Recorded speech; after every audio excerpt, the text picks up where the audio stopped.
Welcome back to As Goes Wisconsin, hour 2, the 11 o'clock hour. Jane Matnair in for Kristen Bry. Today, she will be back on Monday. Greg Bach is running the board, and I'm really excited to talk to our next guest. I think it's such a fascinating story. He is an extension wildlife specialist and a professor with the Department of Forest and Wildlife Ecology at UW-Madison. David Drake is our guest this morning. Good morning, David. Thank you so much for coming on the show. Well, good morning, Jane. Thanks for inviting me on. Do we have David muted? There we go. Sorry about that. There we go. So there you are. Try again. Well, thanks for having me on and excited to share the story with everybody. Now, I want to make sure that I'm pronouncing this particular bird's name correctly. Is it roseate? Roseate. Roseate. The roseate spoonbill. Yes, exactly. We in the wildlife field name things for obvious reasons. And so it's named the roseate spoonbill because of its color. So the adult birds are very pink. You think flamingo. And then that's the color, so that's the roseate part of their name. And then the spoonbill comes from the shape and size of their bill, and it looks like a wooden kitchen spoon that you would have, where it's kind of long and skinny, leaving their head, and at the very end of the bill, it kind of elongates and enlarges into the spoon part of the wooden spoon. So that's roseate spoonbill. It's pretty obvious. I find birds so interesting, and not that there aren't oddities throughout nature, but birds are weird, man. I mean, they're just there's such a variety of prehistoric looking, because the roseate spoonbill kind of looks like a dinosaur, right? A little bit. Yep, and birds are, if you go back in the historical evolutionary record, they're related to reptiles, which would be a dinosaur. So very interesting birds. And I guess, everything's relative, right? So you might say they're weird looking, or weird, but compared to what? I mean, humans are pretty weird themselves. And that's true. So it's all relative, right? Absolutely. Yeah. Well, now, so this roseate spoonbill showed up in Green Bay at the beginning of the month. Yeah. What made this so unusual, David? It is unusual because this bird is relatively common, but they're common down along the Gulf Coast states of the United States. So if you go down to Texas, Louisiana, Florida, that type of area, you'll see them in wetlands. They're a wetland associated bird. So they're in freshwater, brackish water, so salt, freshwater mix, and they're in saltwater as well. And they're relatively common if you go down along the wetlands areas of Texas, Louisiana, Florida, and then south into Central America and South America. So what's so unusual about this is that this bird is well outside of its range, and apparently, according to the records, has not been sighted in Wisconsin for 178 years. Wow! And if you're a birder, and birders are extremely passionate people, especially if you're a enthusiastic birder, this is kind of what you live for. You live for those birds that are unusual, or what we call accidentals, so that they typically don't show up in the area outside their range very often. And when they do, people flock to go see that bird, no pun intended. And that's what's so unusual about it. I mean, birders enjoy seeing cardinals and robins and things like that, but those are everyday birds. You see them all the time. They're super common. And, a lot of times it's just like, that's just another robin. But the roseate spoonbill gets people's pulse moving, and they will, get in their cars and pack up the kids and the dog and everything like that. And they'll drive hundreds of miles to go see this bird. And it's been really exciting to see the enthusiasm for this bird. Is the bird still hanging around, or has it moved on? Yeah, that's a good question. So it was first seen in the Green Bay area, and then it was not seen there for a little while, and then it was picked up, I think, over in Michigan, Escanaba area of Michigan. And then I just got an email, timely enough, which was good for this show. I just got an email earlier this week from Tim Isley, who is an outdoor writer, a rather famous outdoor writer here in Wisconsin. And he and his wife were canoeing down the Crawfish River in Millston, between Millston and Jefferson, which is about an hour and a half northwest of Madison. And they saw the roseate spoonbill, and they were just enjoying it. So we don't know if there's two of them, or if that was the bird that was up in the Green Bay area and now has come a little bit south. But it is apparently still around. That's just remarkable. David Drake is our guest. He's a professor with the Department of Forest and Wildlife Ecology at UW-Madison, and we're talking about this rare spotting of the roseate spoonbill around Green Bay and now apparently around Jefferson. Uh, hasn't been seen here in over 100 years. David, do do they get blown off course and end up somewhere like this, or is this a renegade roseate spoonbill who just wanted to see the northern climes and check it out? Yeah, right. It's gone rogue, right? Right, right. Yeah. So that's the curious question is about these accidentals, and it's not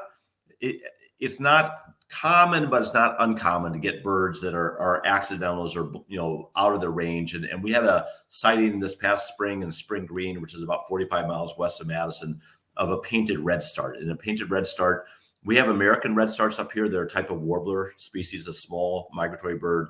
But painted redstarts are found in Arizona and the southwestern part of the United States. So again, it's not really common that we have these unusual birds, but it's not uncommon, if that makes sense. And so this roseate spoonbill, apparently, I have not seen it in person, but from the reports, is thought to be a juvenile bird. And juvenile animals are sometimes, I equate them to like 16-year-old drivers. So they just got their driver's license. They're still trying to figure out, how to work all the buttons on the car and land, navigate across the roads and things like that. So it is possible that this bird just kind of got off course and got confused. And roseate spoonbills, they also tend to congregate with other water birds like ibises and egrets and blue herons and pelicans and things like that. And so it is possible that we have egrets and cormorants and pelicans that migrate up into our state from down off the Gulf Coast.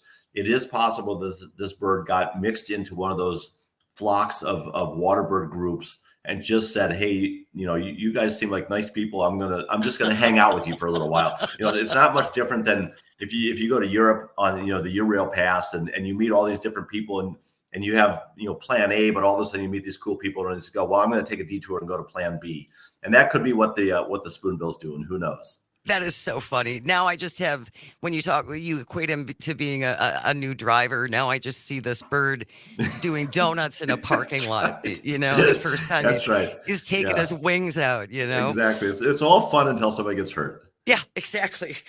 If the spoonbill would hang around though, would it be able to survive our winter climate? Yeah, not likely. And it's not necessarily that it couldn't survive the climate as a bird, but because they are a water bird, the way they feed is they feed by moving their bill and their head side to side in the water and filtering and looking for invertebrates and small crayfish and things like that to eat.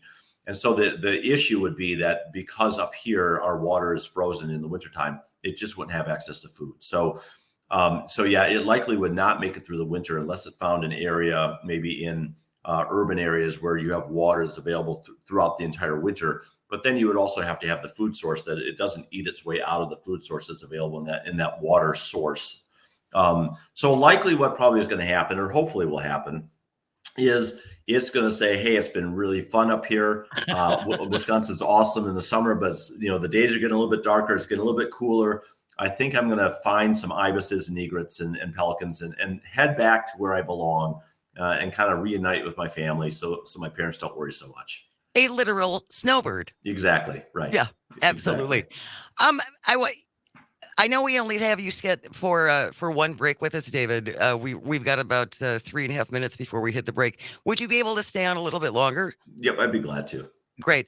Because I want to talk to you about birding in general, and it's really grown in popularity. And I think certainly the pandemic and all the lockdowns got a lot more people outside and interested. And I'm sure there are tips and tricks to when you're starting out. Yep. And I would like to know a little bit more about that. We were talking earlier, and I don't know if you had the opportunity to hear. We were talking to Todd Alba in Florida. They are having a peacock problem in one particular community. So they're actually going to be performing vasectomies Yeah. on the peacocks. So this is something that you've heard about. I've heard of the peacock issue in certain communities. Yes. I didn't know that they were going to perform vasectomies, but it's not unusual to have to perform some kind of reproductive control on species that you might still want there, but you don't want them to expand their numbers through reproduction. So it's not terribly cost effective, and it's not really efficient. It's been tried with overabundant deer populations and overabundant swan populations in urban areas, and like I said, it is effective, but it's not terribly efficient. Our guest is David Drake, who is an extension wildlife specialist and a professor at the Department of Forest and Wildlife Ecology for UW-Madison. And we're talking about the rare sighting of the roseate spoonbill that was in Green Bay at the beginning of the month and has actually still been spotted in different spots around Wisconsin. Also, on the other side of the break, David, I want to talk to you about bird nestings. Okay.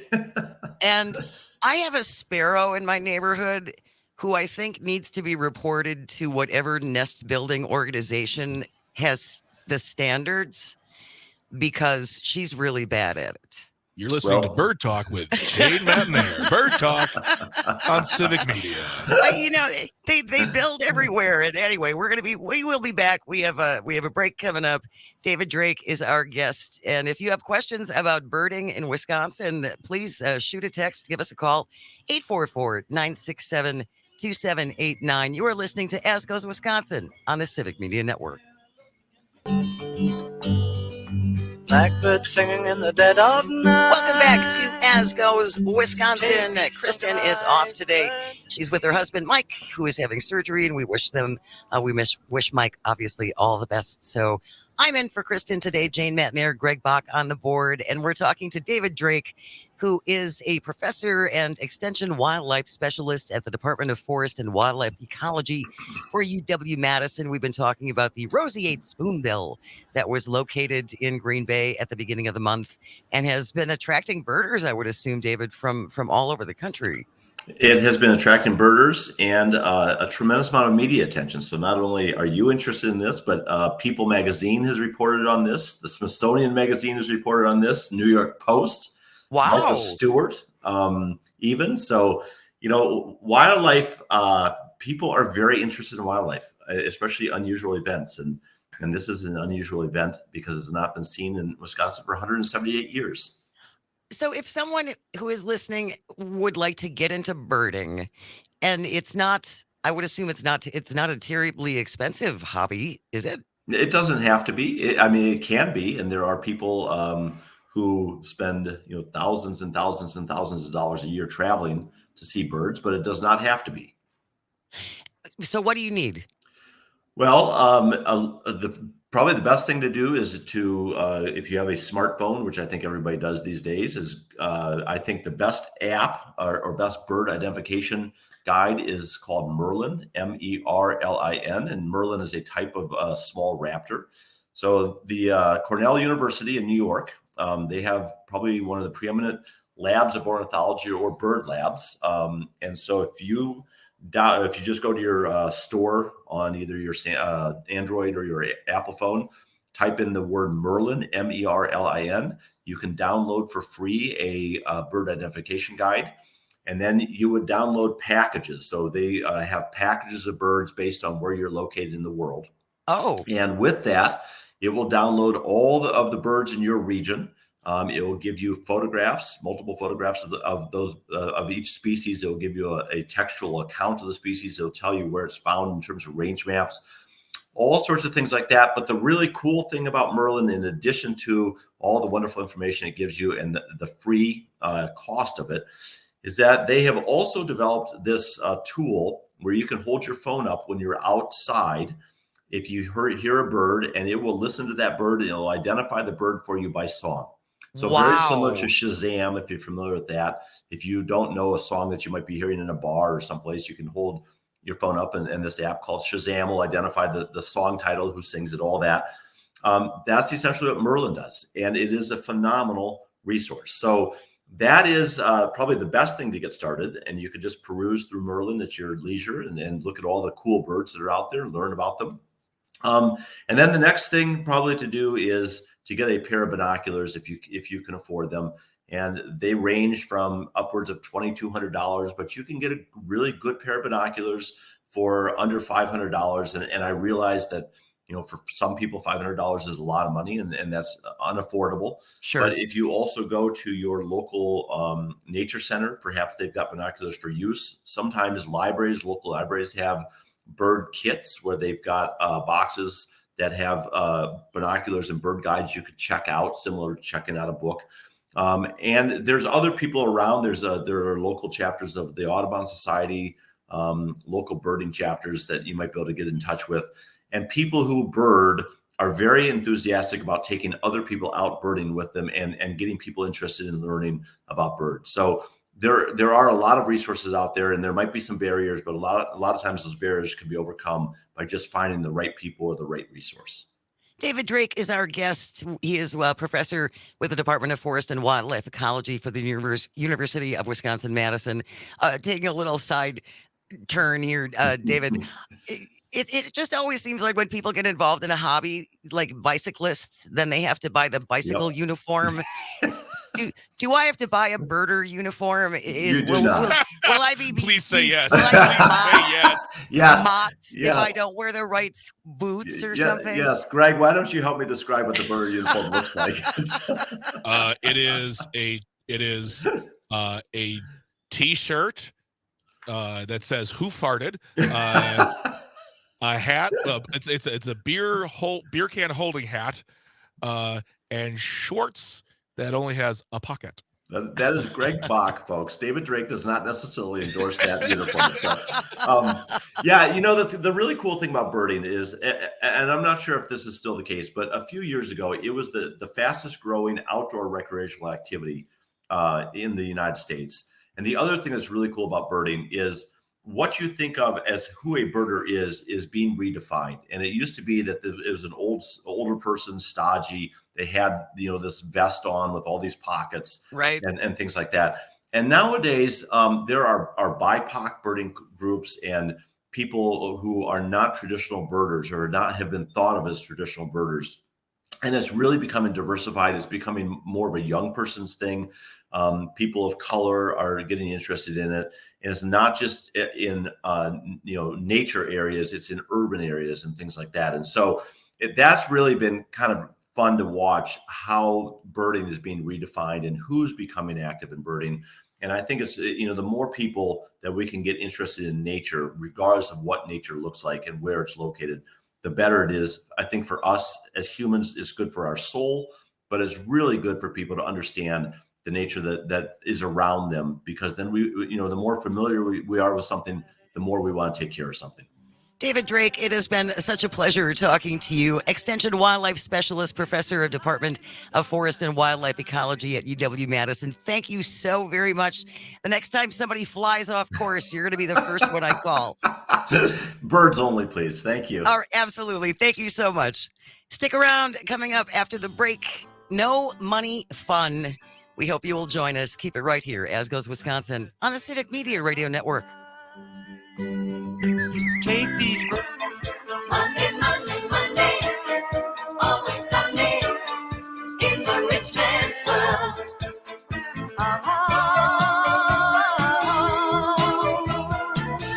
All the things I could do if I had a little money. Welcome back to As Goes Wisconsin with Kristen Bry. Kristen's off today. Jane Metner filling in along with the wonderful and one and only Greg Bach on the board. That was so much fun, David Drake. You had a blast. Not that I didn't. It's just watching you do this. I mean, you were so excited. You were excited before the show. You were excited during the interview. I loved it. I'm so odd. But but you're not a birder. I am not a birder. I try. Now, when he mentioned that app that you can use, that Merlin, that sounds really useful, because I have tried to identify the birds in my backyard, and I have a little book, that you can use to identify them.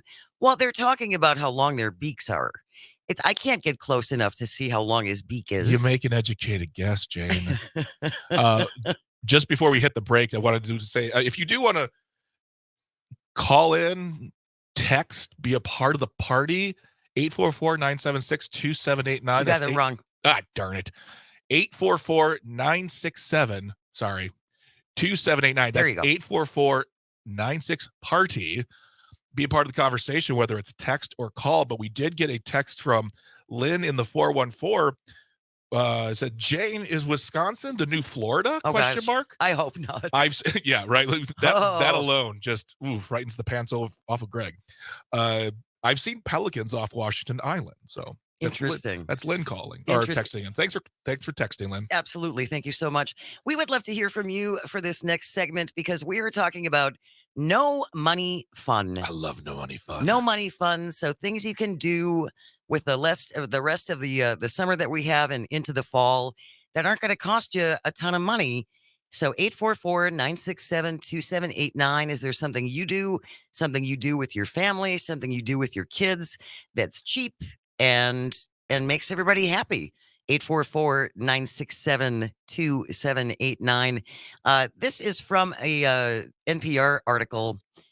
They talked to some of their staffers actually about what they like to do for fun that's cheap. So Michelle says, I tell my kids all the time, money doesn't equal happiness. My kids love doing a lemonade or a Kool-Aid stand for the neighbors. The three of us take the dogs for walks. We ride bikes. We visit the park. We have a pool membership, which I know for a lot of families is a big thing. She spends $150 a year, but if you've got, 3 kids, that's still, I would think, a reasonably good deal. Absolutely. And gives the kids a way to cool off in the heat and Yeah. have fun for hours Mhm. without spending a cent. That's good. No money. That's good. Low money fun. We'll call that low money fun. Low money fun. Low money fun. Not exactly no money fun. Gail says, find a lake or a pond with a bench, or bring an outdoor rug or a pillow to prop up against a tree and read or listen to a good book. Avoid the cell phone scrolling. Just being outside early morning or evening after the hottest hours are over is refreshing, and it's a great change from being stuck inside working all day. It is so easy to get into that habit. Oh, yeah. I find myself doing this, and we have a beautiful patio, and I get on the computer and I get on the laptop, and that's where I stay. Can I make a confession to you right now? Certainly. Jane Matner. So when Bridget and I moved into the house last year, we bought patio furniture Yes. and we put it out. And when winter came, I put it all together and I put the cover on it. And I took the cover off, and it still sits like a cube, like blocked together and all. Like we have not used it At all? at all. And I look at every time I go to the kitchen and I get a cup of water, I'm just looking at that patio furniture. I'm like, there's some chairs there. That's some no money fun just sitting in my backyard. And I am disrespecting no money fun right now.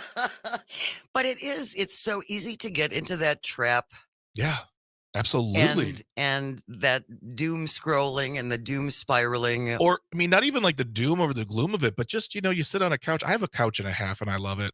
And I get on the streaming networks and I watch a movie that I've seen 1,000 times. I know, right? But that also, I don't want to consider that no money fun, sitting on your couch and watching television. I think getting out, even if it's out to your backyard, that counts. It is. And it's, as David said in our discussion about more people getting interested in birding, it's good for us. And it's good for our well-being. It's good for our mental health. It's good for your soul. Makes those good memories. Yeah, just to get outside and hear the natural sounds without headphones or earbuds or whatever. Tony checking in on the app. I use the Merlin app, and it is so much more helpful than a book. I am absolutely going to download that Merlin app. Ooh, we've now seen the birth of Jane the Birder. Just wait, I'm going to come in one of these days with a vest with multi pockets and a big binocular. You'll around my never neck. believe it. I found the yellow-throated warbler. I will always laugh now that he talked about how some of those birds end up here because they're basically getting in a car with a bunch of fun people, and that's how they flew up here.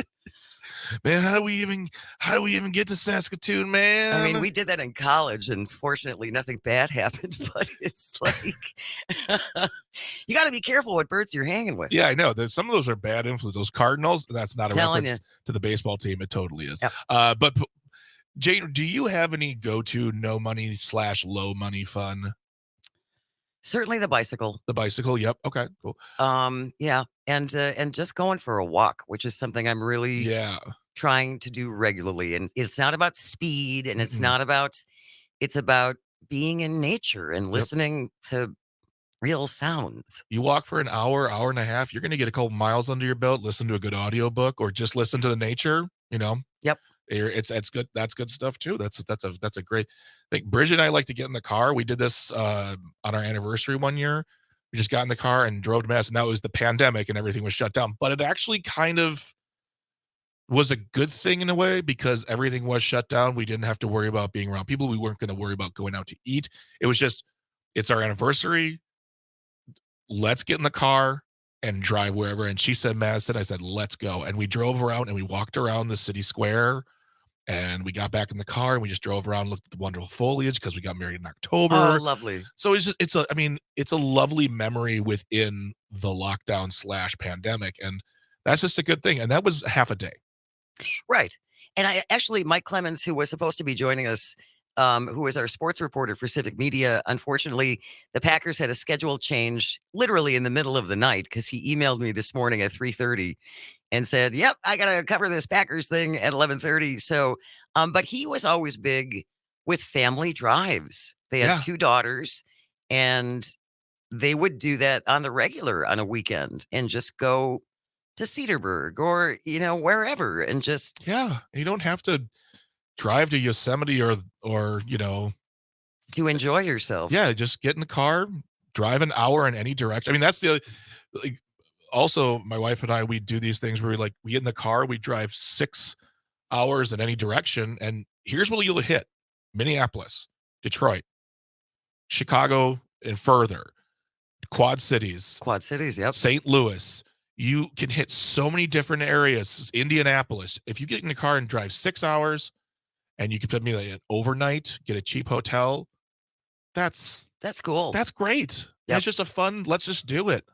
And there's so much just in our own backyard in Wisconsin, so many beautiful areas and different topographies and different landscapes. Mhm. And we would love to hear your no money fun hacks. 844-967-2789, 844-96 party.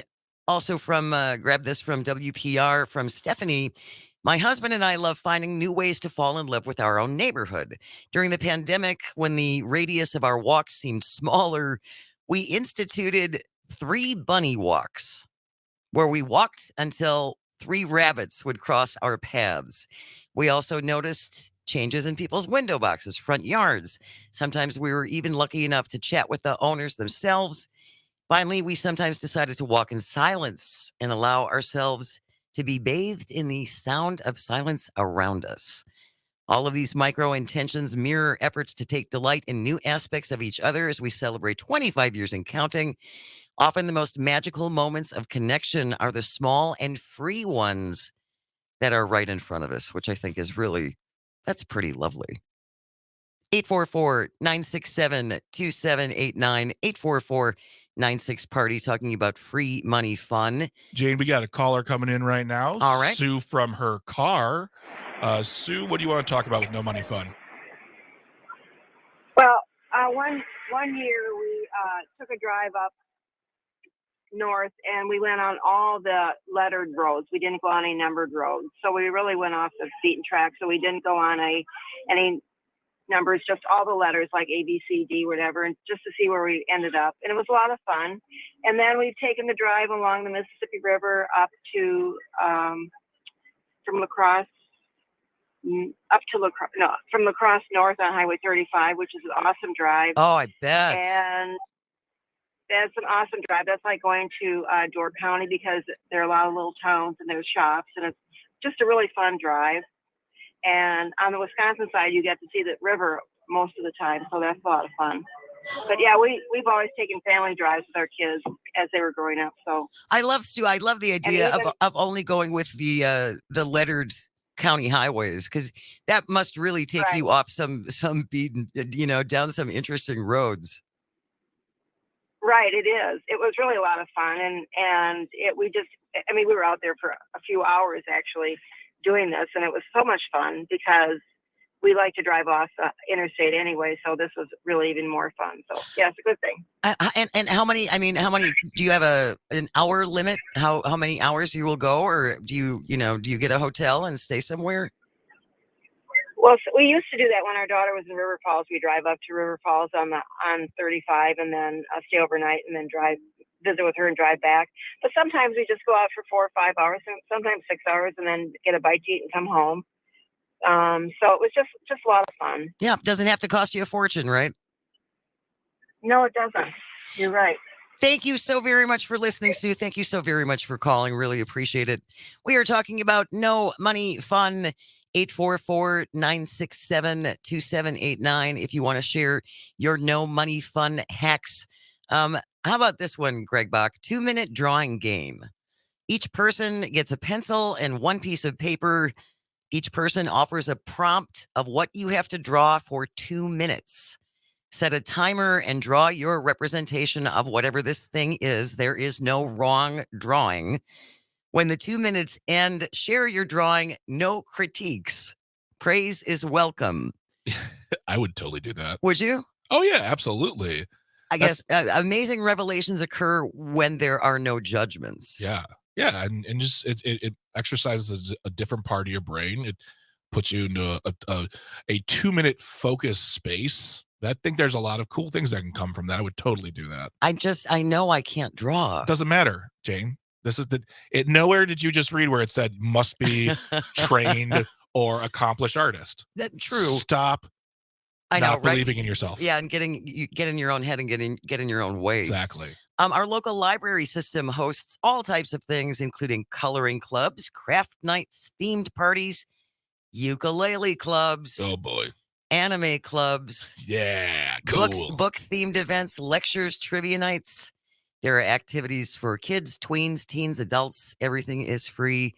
You gotta love your local library, man. You know what? I follow this guy on TikTok who tells wonderful stories about the library, and I have a library card on my phone, and I get audiobooks all the time. And we just off key, off topic, but really low money fun. Your public library has so much. Absolutely. And the fact that we are not like building monumental size libraries that are just, I mean, you get graphic novels, you can get CDs, DVDs, the whole. I love libraries. Period. I love libraries. That's what Greg Bach says. Greg Bach, pro library. Totally pro library. Now we know. Yeah, if you had any doubt. All right. Thank you for that. Clarifying that for me, Greg Bach. We're still taking your calls, your suggestions for your No Money Fun. What do you do? Where do you like to go? 844-967-2789. One break left. Come back on the other side of the break. This is As Goes Wisconsin on the Civic Media Radio Network. Stomp your feet, clap your hands. You're part of the team sitting in the stands. Come see Welcome back what's brewing. to As Goes Wisconsin. See what the good Kristen's off. She will be back on Monday. Jane Matner sitting in the big chair. Greg Bach is producing on the board, and you can always call in there or text anytime, 844-967-2789. The Brewers, Greg Bach, lost to the Dodgers despite Hard. Corbin Burns' gem. Brewers swept thanks to deficient offense. I Oh, boy. but I mean, standings wise, We're ahead 3 games in front of that just makes no sense. I mean, it's because our division isn't popping with talent all over the place. I mean, if you look at both divisions, or you look at both leagues, with the exception of one other league in the American, every other first place team has at least 73, if not more, victories this season. Okay. We're standing at 65. I believe.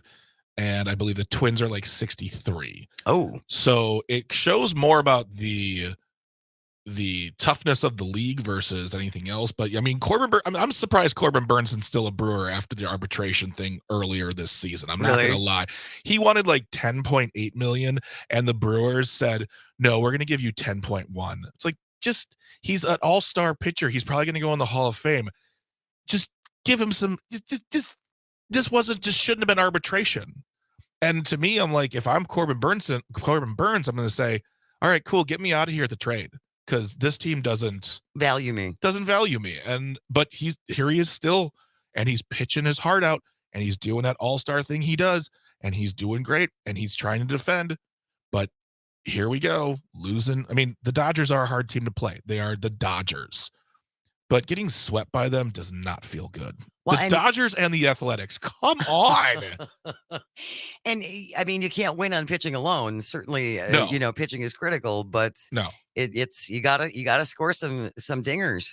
No, yeah, I totally agree with you. And I mean, if you had 9 more segments, I could really get into but I do want to say, from the last segment real quick, we had a bunch of people reach out. So I want to read some stuff for you. Awesome. Yeah. From the 414, free street festivals and a flask. Okay, Stacy from Waukesha, calm down. Calm down. Free festivals and a flask. Yeah, but I don't know if the festivals are giving flasks away, but Flask Fest. The flask, that would be something. The flask is not endorsed by Greg Bach, Jane Matnair, or Civic Media, or As Goes Wisconsin. As that's a lumpy legal issue. So let's see here. From Madison, 608, Corey in Madison, from Madison, and with a small child, the Henry Vilas Zoo is a spectacular zero-cost option, although you can make a donation, originally the gift of a wealthy socialist. And if it rains, visit the Capitol. It's the people's house. It's beautiful. It's very true. It is It's true. strangely fascinating to little kids. Mine used to rub Fighting Bob LaFollette's nose for luck. And Fighting Bob would probably endorse that. Absolutely. And then Karina called in. She just wanted to let you know that up in the Mequon Cedarburg area, I guess there's like farm tables where there's food. You don't have to, I don't know how this works, but she said you can go there. You don't have to buy anything, but you can try all the food you want, get yourself a bite, and no one's going to be bothered by it. So if you're up in that area, go for that. And then finally from the 608, just a great show today. Oh, Thank you very much, person in the 608. We appreciate you. Oh, do we have relatives there? I'm trying to think who would say such a nice thing. I guess my checks to Madison are clearing for good compliments. Well, that's lovely. Thank you so much. And again, you can check in anytime, 844-967-2789, 844-96 party. Greg, I know that you had mentioned you were at the comedy club last night. Correct. And was it Charlie Barron's night? It was the Barron's Brothers Comedy Hour, which if you are interested in going, by the way, this isn't a specific plug for the Laughing Tap, but in exactly 5 minutes and some odd seconds, 4 minutes and 15 seconds, to say, tickets for next month's show, which will be our last of this session. Okay. We don't have anything planned per se, but Charlie goes on tour. They're going to do one more show in September the 21st. So if you want to get tickets, they sell fast. They disappeared. And they go on sale today at noon. That's the Barron Brothers Comedy Show, Barron's Brothers Comedy Hour at the Laughing Tap, laughingtap.com for tickets. But yes, last night was the show. And sometimes you get some odd pickles at the show. No doubt. Some party animals, if you will. Mm-hmm. And we did have a group of individuals. I'm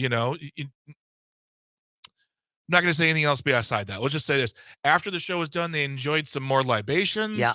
And one of them decided to get a little squirrely with your Greg Bach here. Oh. And they were talking during the show. I had to tell them to be quiet. That's something I'm very used to doing. I do it not with great frequency, but I'm used to it. Sure. And afterwards, one of the women came up to me and said, are you going to yell at us again? Are you going to tell us to be quiet? I'm like, yeah, if I have to, because you got to respect the room. And then she went and socked me in the gut. Not hard. Correct. Not hard. Not hard at all. But she socked me in the gut. And then she went for she brought her open hand up towards me, and I grabbed it. I kind of pulled it away, and I said, you're out of here. You and your friends have to leave. Her friends are very apologetic and whatever. But the best part of it, the reason why I tell you the story, because as she's leaving, she's just yelling at me, "I'm sorry I hit your fat." Oh my God. It was like, you ever hear those stories where parents talk about their kids swearing and they have to like turn their head or leave the room because they want to laugh? Yes. I had to remain like, yeah, you blah, blah, blah, blah, blah. But she's like, "I'm sorry I hit your fat." I'm like, oh my God, Oh, come here and hug me. You're so sad. You're so sad and drunk. oh man. I hope you 86 her for good. Well, I mean, her friends were real nice. If she comes back and apologizes, which I doubt she will, because it didn't look like it was in her DNA to do so, she's welcome back. But until then, no, you don't get to punch a human No. and expect me to be like, "Oh yeah, totally. You guys want to do shots?" Right. Yeah. Come back anytime. It was Yeah. so much fun this last time. Yeah. Well, we are just about up against the clock. Thank you so very much for everyone who called today Yeah. and who texted. Thank you, Greg Bach, for running the board, Oh, making my sure pleasure. we didn't crash and burn anything. And David Drake was just a wonderful guest. That Merlin app. Find the Merlin app if you want to pick up birding. And then I'll meet you and we'll wear our vests and our boots and we'll get a costume. It'll be great. Have a wonderful weekend. Kristen is back on Monday. Stay tuned. We have top of the hour news and then town call is coming up next right here on Civic Media Radio Network.